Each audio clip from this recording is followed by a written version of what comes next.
I'm Josh Hutton. For my research topic, I was determining the lines between nude photography and pornography. And for this PowerPoint, I used a case study by George Pratt Lanes. To start off, I'll mention the history of the print. The photograph was taken in Hollywood in 1947, and the print itself is a silver gelatin emulsion.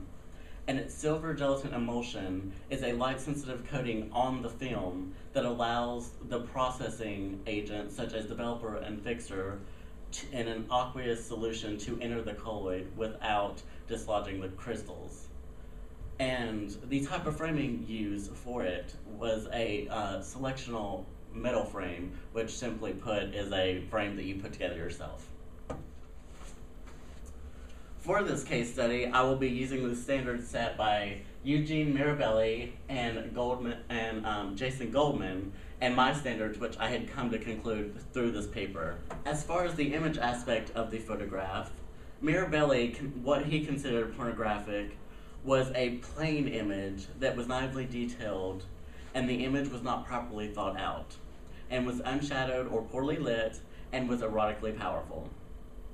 For the model aspect of the photograph, if a model was showing their genitals, or their gaze was directly at the camera, or they had no shame, or the photograph shows marks of time such as the bed sheet, the walls, like if they were stained, like an actual set. Jason Goldman wrote an article in the Journal of Gay and Lesbian Studies titled Golden Age of Gay Porn, Nostalgia and the Photography of Wilhelm von Gloeden.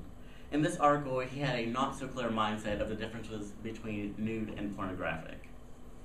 What I pulled from the article itself, the guidelines for a pornographic image itself implied erotic pleasures and were more risque. As for the guidelines of the model, full frontal and full nudes were considered pornographic.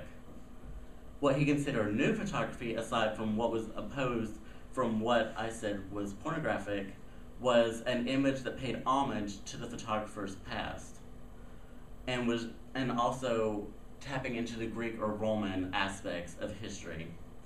Also, what helped a nude image not be considered pornographic was that the photograph had carefully placed props, a posed model, and models turned from the camera. My standards that I completed, or that I composed from my research, was, yes, I agreed with Mirabelli and Goldman that a pornographic image was erotically powerful and had poor lighting and was naively detailed. However, I believe in my research, 2 points that were not focused on was the viewer and intent. As far as the viewer goes, that's the wild card that that the photographer has, or the artist has, no control over, because the viewer, they can consider pornographic just someone shirtless, or as in this case, they can consider this not pornographic. It's completely based off of where they were raised, how they were raised, and so forth and so on. The other point is intent. An artist can intend for something to be pornographic and it be pornographic. For example, this image was not intended to be pornographic.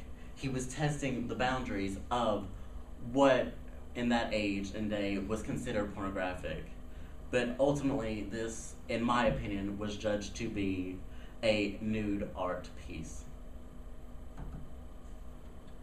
Thank you for your time.